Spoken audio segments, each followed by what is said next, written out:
पाप के 4 रूप होते हैं। आज मैं आप लोगों को बढ़िया से सह स्नान करवाऊंगा। पाप के 4 रूप होते हैं, जानते हैं आप लोग? नहीं जानते होंगे। जो बढ़िया से सत्संग कभी मेरा सुने होंगे तो उनको संभव है याद हो। पाप के 4 रूप होते हैं। झूठ बोलना पाप है, चोरी पाप है, नशा पाप है, हिंसा पाप है, व्यभिचार पाप है, छल कपट पाप है, निंदा चुगली पाप है। यह सब पाप है। लेकिन इस पाप के 4 रूप होते हैं। एक बार यदि पाप हो गया तो पाप 4 रूप लेकर के सामने आता है। पाप का पहला रूप अंधकार। जब धर्मराज युधिष्ठिर 100 शरीर स्वर्ग के लिए जा रहे थे, तब देवदूतों ने युधिष्ठिर महाराज को ऐसे रास्ते से ले गए कि जिस रास्ता में घोर अंधकार था। चारों तरफ से बदबू आ रही थी। नारकी जीव जोर जोर से चिल्ला रहे थे। धर्मराज युधिष्ठिर ने देवदूतों से कहा, अरे देवदूतों, किस रास्ते से मुझे लेकर के जा रहे हो? बड़ी दुर्गंधी आ रही है, हाथों हाथ नहीं सूझ रहा है, चारों ओर से रोने की आवाज़ आ रही है, कैसे रास्ते से तुम लेकर के जा रहे हो? देवदूतों ने कहा, गुरु का वध करवाने के लिए जो आपने एक बार छल युक्त झूठ बोला था, अश्वत्थामा हतो नरो वा कुंजरो। अश्वत्थामा मारा नहीं गया था। अश्वत्थामा नाम का हाथी भीम की गदा से मारा गया था और आपसे कहलवाया गया था कि आप बोलो कि अश्वत्थामा मारा गया। पुत्र शोक से ही द्रोणाचार्य की मृत्यु होनी थी। आप छल युक्त झूठ बोले थे। अश्वत्थामा मारा गया है, लेकिन नरो वा कुंजरो, मनुष्य अश्वत्थामा मारा गया कि हाथी? आपको पता था कि हाथी मारा गया, फिर भी छल युक्त बोले मनुष्य मरा के हाथी। तो जैसे ही नरो शब्द का प्रयोग किया युधिष्ठिर, वैसे भीम ने इतनी जोर से शंख बजा दी कि द्रोणाचार्य कुंजरो सुना ही नहीं, हाथी मारा गया। और पुत्र वियोग से उन्होंने धनुष बाण रख दिया, आँखों को बंद कर लिए। उसी वक्त धृष्टद्युम्न ने उनका सिर काट लिया। महा अनर्थ हो गया। एक बार पाप हुआ उनसे, एक झूठ का पाप। देवदूतों ने कहा, आप गुरु का वध करवाने के लिए भगवान कृष्ण के कहने पर छल युक्त कपट युक्त झूठ बोले थे, वही यह रास्ता है। देखिए, पाप एक बार पाप हो जाए तो धर्मराज युधिष्ठिर ऐसे महापुरुष को भी दर्शन करना पड़ता है। 60,000 ब्राह्मण को प्रतिदिन सोने की थाली में वे भोजन कराते थे।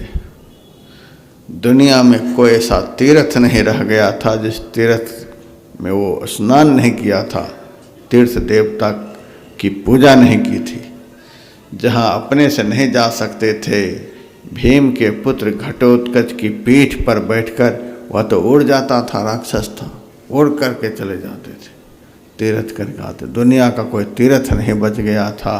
धर्मात्मा इतने थे कि उनके रथ का पहिया जमीन से ऊपर होकर के चलता था। पूरे संसार को उनकी धार्मिकता पर विश्वास था। इतना बड़ा धर्मात्मा, साक्षात धर्मराज के अंश से उनका जन्म हुआ था। एक झूठ का पाप इतने पुण्य को दबा करके उनके सामने आ गया। अंधकार का दर्शन कर रहा है, बदबू आ रही है, सब हाय हाय कर रहे हैं। नरक का दृश्य 2 मुहूर्त तक इस दृश्य का उनको दर्शन हुआ, तब अंधेरा फटा, फिर 100 शरीर स्वर्ग गए हैं। समझो पाप कैसा है। पाप का पहला रूप अंधकार। लिख लो यदि याद नहीं रहे तो। 4 रूप जो मैं बतला रहा हूं, लिख लो। भजन नहीं करोगे, ध्यान नहीं करोगे, ये चारों काम आएंगे आगे। पहला रूप अंधकार, दूसरा रूप मन की चंचलता। हम भजन करते, महाराज मन नहीं लगता है, मन नहीं लगता है, मन भाग जाता है, मन नहीं ठहरता है, मन नहीं टिकता है, 1 मिनट भी ध्यान में मन नहीं टिकता है। मन को हाथ पैर है जो भागता है, क्यों नहीं ठहरता है? चोर कभी कहता है चोरी में मेरा मन नहीं लगता, शराबी कहता है शराब पीने मेरा मन नहीं लगता। एक कसाई जो जानवरों को कत्ल करता हुआ कहता है कि मेरा मन भजन में नहीं लगता है। झूठ बोलने वाला कहता है कि मेरा मन झूठ बोलने में नहीं लगता है। कोई बोलता नहीं, भजन करने वाला ही केवल बोलता है, महाराज मन नहीं लगता है, महाराज भजन में मन नहीं लगता है। तो भजन में मन लगता क्यों नहीं? दुनिया का कोई भी आदमी कह सकता है भजन से भी ज़्यादा पवित्र कोई काम हो? भगवान के भजन से भी ज़्यादा कोई पवित्र काम हो सकता है? इतना पवित्र काम, और इस काम में मन नहीं लगता है। इस काम को छोड़कर मन भाग जाता है। क्या बात है! हमारा जन्म जन्म का किया हुआ पाप ही हमारे मन को भजन में नहीं लगने देता है, हमारे मन को भजन में ठहरने नहीं देता है। 1 सेकंड में खदेड़ करके भक्त को भगा देता है, पता ही नहीं चलता कब मन कहाँ चला गया। हमारा किया हुआ पाप ही हमारे मन को चंचल करता है। यदि भजन में मन नहीं लगे, मन नहीं ठहरे, मन नहीं टिके, भाग जाए, कभी हाथ नहीं लगे, निस्संदेह किसी को पूछने की जरूरत नहीं, शास्त्र पढ़ने की जरूरत नहीं। साधु के मुंह से जो वचन निकलता वह शास्त्र ही है। कोई कह भी दे कि कहाँ लिखा हुआ है, अरे बोल देना व्यासानंद ने कहा था, इतना कह देना। वो आदमी मेरे से आए टक्कर लेने को, हम बता देंगे उनको।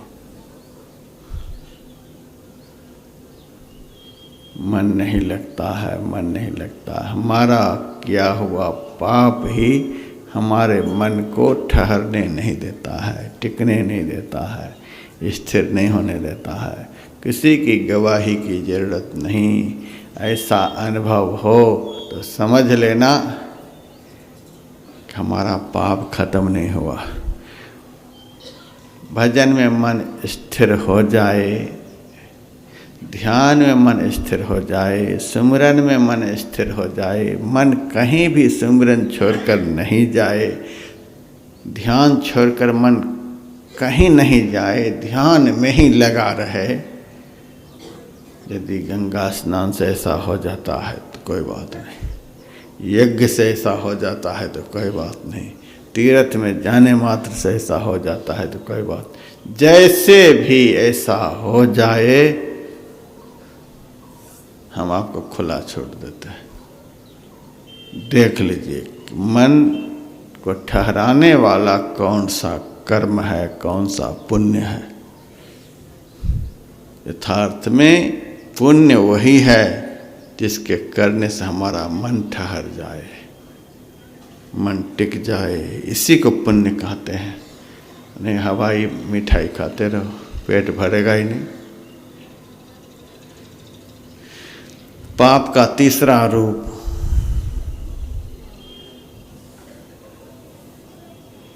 दो रूप तो देख के लिया।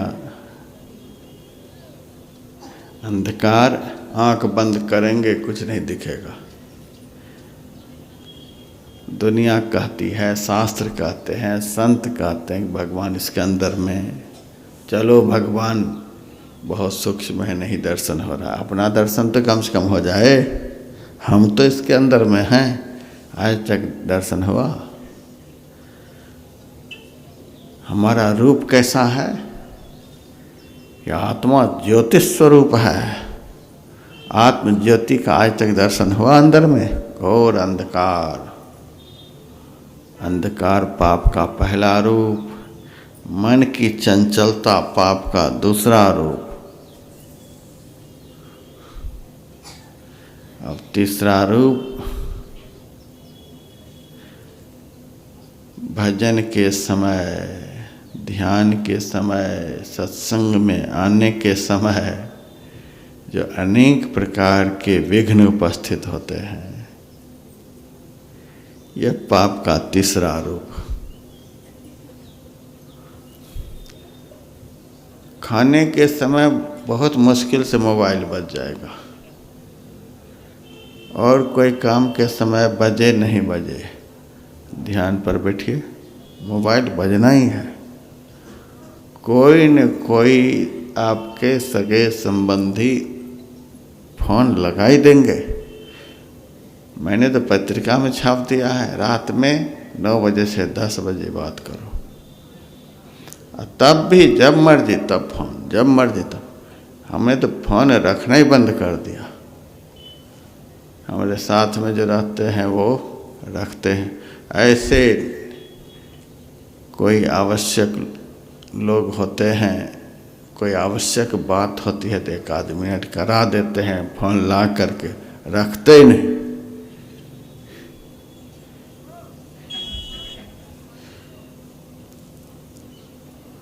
हजार आदमी समझिए कि हमने जेब में रखा है, मोबाइल जो रखा है हजारों आदमी को जेब में रखा हुआ है।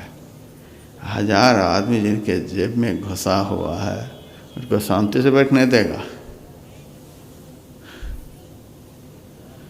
बढ़िया चीज़ भी मोबाइल है, ऐसे घटिया भी दुनिया में कुछ नहीं हो सकता। बढ़िया इसीलिए बेंगलोर में काम चल रहा है, मैसूर में काम चल रहा है, झारखंड में काम चल रहा है, कहाँ कहाँ काम चल रहा है, तुरंत फोन लगा करके पूछते हैं कि कहाँ तक काम हुआ, तो यहाँ तक हुआ। अब हम चिट्ठी लिखते, आदमी भेजते, कितना टाइम लगता, 1 मिनट में सारा होलिया ले लिए। बढ़िया चीज़ है। और सिनेमा देख रहे हैं, सर्कस देख रहे हैं, बेमतलब की गप्पे मार रहे हैं, इन सब चीज़ों के लिए तो आप शुरू करेंगे तो आपके साथ भी लोग शुरू करेंगे। भजन के समय भी देखिए क्या सब होता है, कितने लोग आएंगे। 4 बार भोजन भजन 1 बार है, उसमें भी आती है आफत 1000 है। ध्यान लगाते समय, भजन करते समय, सत्संग करते समय जो विघ्न आते हैं, जिन विघ्नों के कारण हम ये सब काम नहीं कर पाते, जिन विघ्नों के कारण ये सब काम हम नहीं कर पाते हैं, वो विघ्न कहीं से आया नहीं, हमारा पाप ही उस विघ्न के रूप में आया। बहुत लोगों का फोन आया था, हम आ रहे हैं, हम आ रहे हैं, हम आ रहे हैं। अब बहुतों ने टिकट कैंसिल कराने के बाद कहा महाराज हमने तो टिकट कैंसिल करा दिया। क्यों? सुन रहे हैं कि सारी दुनिया का कोरोना हरिद्वार कुंभ में ही घुस गया है। जाए कि नहीं जाए, चारों तरफ से अखबार में छप रहा है, मीडिया वाले सबको पागल बना रखे हैं, ये हो रहा ये हो रहा, सब मर ही जाएगा हरिद्वार में जा कर के, इसीलिए कैंसिल करा दिया। तो हम कह देते हैं घर में तो अजर अमर हो जाओगे, अब हरिद्वार आकर के मर जाता, लेकिन घर में अजर अमर अब हो जाओगे, देखेंगे हम। महाराज हमने तो टिकट कैंसिल करा दिया। बढ़िया किया। उसका पाप यहाँ आने नहीं दिया। जो नहीं आ पाया किसी कारण से, हम यही समझते हैं उसका किया हुआ पाप यहाँ नहीं आने दिया, रोक दिया उसको। हम यह भी देख रहे हैं जिनके आने की कोई उम्मीद नहीं वे पहुंच गए, जिनकी उम्मीद नहीं वे आ गए, जिनके लिए हम बिस्तर लगा करके रखे थे कि इतने तारीख को पहुंच रहे हैं, उनका फोन आ गया, अब नहीं आ पाएंगे। समझिए क्या सब बात है। कटा हुआ टिकट कैंसिल हो गया, ये पाप ने किया। बहुत रूप में पाप विघ्न डालते हैं। लड़का की तबीयत खराब हो जाएगी, फोन आ जाएगा, अब सत्संग छोड़ करके जाइए तबीयत ठीक कराने के लिए। आप विधाता हैं, उनके कर्म को बदल देंगे। आप विधाता हैं, जा कर के उनके कर्मों को बदल दीजिएगा। आपके जाने से किसी का कर्म बदलने वाला नहीं है, भोगना ही पड़ेगा। एक बहन जी यहाँ आई, इनके ऊपर भी विघ्न आ ही गया था। बेंगलोर से आई हुई है, इनके ससुर मर गए बनारस में। अब तो मन में लग रहा था कि उसी दिन निकलेंगे।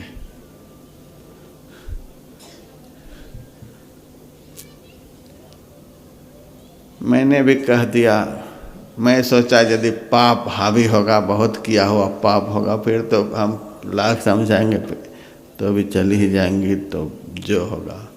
मैंने कह दिया ठीक है, टिकट बना लीजिए, जाना चाहते हैं। तब कहते हैं कि सुबह में टिकट बनाएंगे, आज तो जो होगा सो हो ही जाएगा। सुबह हो गया, मुझे भी लगा अब तो चले ही जाएंगे। और तब कहते हैं कि कोरोना के कारण ही शरीर पूरा हुआ, तो कहीं वहाँ जा कर के अब देखिए 10 तारीख को जाने का टिकट तो था ही उनका, लेकिन अब 10 भी कैंसिल हो गया। अब मजे से सत्संग कर रहे हैं, ध्यान कर रहे हैं। संचित पुण्य आए हुए आफत को टाल देता है, संचित पुण्य आए हुए विघ्न को दूर भगा देता है, संचित पाप गए हुए पुण्य स्थान पर से धक्का मार करके भगा देता है। कोई न कोई कारण बन जाएगा, कोई न कोई कारण बन जाएगा। जाते हैं, चले जाओ। विधाता हो, कर्म काट करके आ जाना। कर्म क्या काटोगे, कर्म ही काट देगा तुमको, उधर ही रह जाओगे। ये जीवन में आने वाले विघ्न,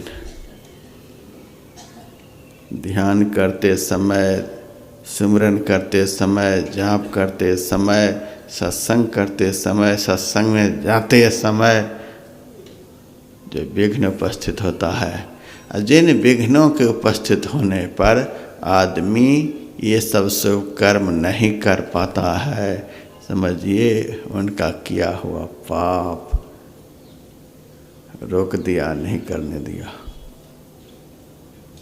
तीसरा रूप।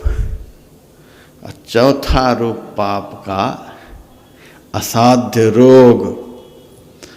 जो रोग दवाई से छूट जाए, पथ परहेज रखने से छूट जाए, आसन प्राणायाम करने से छूट जाए, तो समझ लेना यह देहजन्य रोग है, पथ्यापथ्य के कारण उत्पन्न हुआ था।